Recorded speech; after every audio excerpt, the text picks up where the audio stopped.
Faqama Rasulullah sallallahu alaihi wasallam al-mimbar, maka Rasulullah sallallahu alaihi wasallam berdiri di atas mimbar, maksudnya untuk berkhutbah. Fahamidallaha wa athna alaihi, kemudian memuji Allah dan menyanjung Allah. Tsumma qala, kemudian beliau berkata, bersabda, amma ba'du fa inni asta'milu ar-rajula minkum, sesungguhnya aku mempekerjakan seseorang di antara kalian alal amal, dari kalian alal amal, atas bekerjakan untuk sebuah pekerjaan, mimma wallani Allahu, yang mana pekerjaan tersebut adalah pekerjaan yang Allah berikan kuasa kepadaku. Fayati fayaqul, kemudian orang tersebut yang dipekerjakan datang dan berkata, hadza lakum, ini untukmu atau ini milikmu, wa hadza hadiyatun uhdiyat li, sedangkan ini adalah hadiah yang dihadiahkan untukku. Afala jalasa fi baiti abi wa ummi hatta ta'tiyahu hadiyatu in kana shadiqan, apakah dia tidak duduk saja di rumah ayahnya atau ibunya sehingga hadiahnya datang kalau dia jujur, kalau dia benar? Wallahi, demi Allah, la ya'khudhu ahadum minkum syai'an, jangan pernah ada di antara kalian mengambil sesuatu bi ghairi haqqih, dengan tanpa haknya, illa laqi Allah yahmilu yaumal qiyamah, kecuali orang tersebut akan bertemu dengan Allah membawa yang dia ambil dengan tidak benar tersebut di hari kiamat.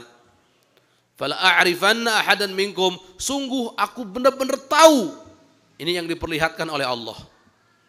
Ahadan minkum, ada di antara kalian ini, laki Allah, yang bertemu Allah, yahmilu ba'iran lahu rugha, dia menggotong ba'ir itu onta yang ada suara onta, suara tersebut rugha.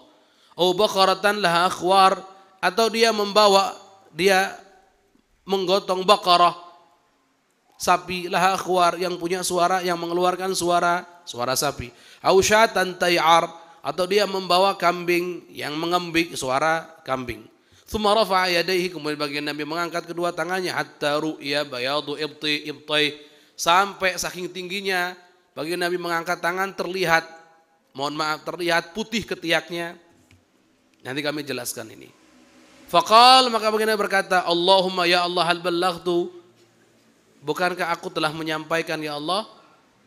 Bukankah aku telah menyampaikan ya Allah, menyampaikan tugas, menyampaikan kewajibannya. Baik, para hadirin, anak-anakku pada santri semua, ini perhatikan, penting, ini masalah amanat. Kami ceritakan dulu cerita dalam hadis ini. Jadi ada seorang laki-laki dari golongan Azad, diberi pekerjaan baginda Nabi, diberi tugas oleh baginda Nabi untuk mengumpulkan zakat dari yang wajib mengeluarkan zakat. Zakat itu dikumpulkan dari orang-orang kaya, kemudian akan diberikan kepada yang berhak, diantaranya tentu fakir miskin yang tidak mampu. Akhirnya dilaksanakanlah tugas itu oleh orang ini. Tapi orang ini saat menyetorkan zakatnya kepada baginda Nabi, orang ini mengatakan begini, ini adalah zakat, kalau yang ini itu hadiah untuk saya. Jadi ini zakat, ini hadiah untuk saya. Bagian Nabi dalam satu kesempatan beliau berkhutbah, tidak menyebut nama dalam khutbahnya, karena ini salah satu adab dalam menegur, tidak perlu menyebut nama. Bagian Nabi mengatakan, aku mempekerjakan seseorang di antara kalian untuk mengumpulkan zakat. Kemudian dia datang kepadaku mengatakan ini adalah zakat, yang ini adalah hadiah punyaku. Bagian Nabi mengatakan, kalau dia benar itu hadiah untuk dia, coba dia duduk saja di rumahnya, di rumah ayahnya, di rumah ibunya. Kira-kira ada enggak hadiah yang datang? Ada enggak? Kalau enggak ada, kan berarti hadiah itu karena profesi, karena pekerjaan, bukan karena dirinya. Maka bagi Nabi mempertegas, jangan pernah ada di antara kalian ini yang ngambil sesuatu dengan tanpa haknya, dengan cara tidak benar. Kenapa? Kata bagi Nabi, aku melihat, ini diperlihatkan oleh Allah, aku tahu nanti di hari kiamat itu ada orang, dia ngadap ke Allah membawa unta. Jadi untanya dipanggul begitu. Untanya itu bersuara.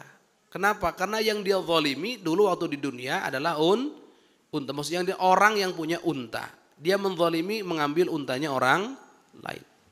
Ada yang bawa sapi. Karena dia menzalimi orang yang punya sapi. Dia ngambil sapi dengan cara tidak benar. Ada orang yang bawa kambing. Kambingnya juga mengeluarkan suara. Kenapa? Karena dia dulu ngambil kambing dengan cara tidak benar. Sekarang bayangkan kalau yang dia ambil tanah itu kayak apa, 7 lapis bumi dia bawa, dia panggul kayak apa rasanya. Ini ngeri ini. Ngeri yaumul qiyamah, mengerikan sekali. Nah, sekarang apa yang bisa kita ambil dari hadis ini? Yang pertama tentunya jangan pernah berbuat zalim sekecil apapun terhadap sesama. Walaupun kecil tidak, sudah katakan tidak, enggak. Sekecil apapun tidak. Yang kedua, ini masalah kalau di kita gratifikasi. Ada seorang pejabat, kemudian ada orang memberikan hadiah terhadap atau kepada pejabat tersebut. Hadiahnya, kan orang ngasih hadiah itu ada karena cinta, ada karena ada maunya. Awas beda loh ya. Kalau karena diri kita, dia cinta kepada kita kemudian memberikan hadiah pada kita. Halalan thayyibah, ambil itu hadiah halal thayyib, bahkan tidak boleh ditolak. Makanya dikatakan manja'uhu ma'ruf bila istisyrafin wala mas'alatin. Barang siapa yang datang kebaikan kepadanya tanpa dia pinta, tanpa dia berharap-harap sebelumnya, maka yang seperti itu hendaknya diambil. Sayyidina Umar bin Khattab dulu ada yang ngasih hadiah, kemudian beliau nolak. Kata baginda Nabi, ambil. Simpelnya begitu. Ambil. Kenapa? Itu hadiah tanda cinta. Menerima tanda cinta adalah kebaikan. Ambil hadiah itu, balaslah hadiah dengan hadiah itu yang benar. Ya Masya Allah. Kalau hadiahnya benar-benar diperuntukkan pada tempatnya. Hadiah itu kan bukti atau tanda cinta. Maka baginda Nabi bersabda, tahadu, tahabbu. Saling memberikan hadiahlah kalian, maka kalian akan saling mencintai. Nah sekarang ada pejabat, pemimpin, dia punya jabatan, kemudian dia nerima hadiah, kira-kira, mohon maaf ini, hadiah yang seperti itu apakah karena cinta, apa karena jabatannya?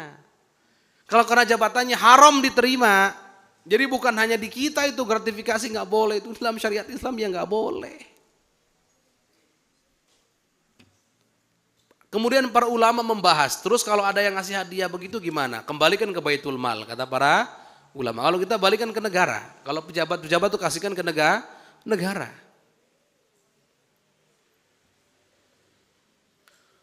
Kasihkan ke negara. Awas orang kalau sudah dibaiki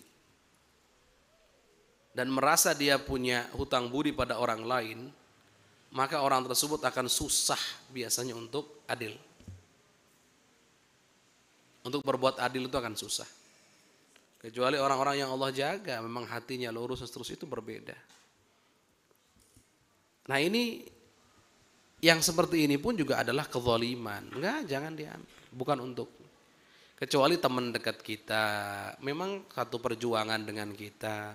Dia memberikan hadiah apa, berupa sarung kalau ke santri contohnya, atau berupa baju atau apa untuk ngajinya, itu aman. Yang namanya menerima hadiah itu pada dasarnya boleh, bahkan dianjurkan untuk tidak ditolak. Tapi kalau itu hadiah memang betul-betul bermakna hadiah. Bermakna hadiah itu maksudnya gimana Ustadz? Tanda cinta, tanda kasih sayang. Tapi kalau hadiah cuman hanya lisannya saja atau sebutannya hadiah, padahal di belakang itu bukan hadiah sama sekali, tapi itu sebetulnya songgokan yang halus, itu haram untuk diterima. Kalaupun terjadi, apa yang dilakukan kembalikan kepada yang berhak. Sudah begitu.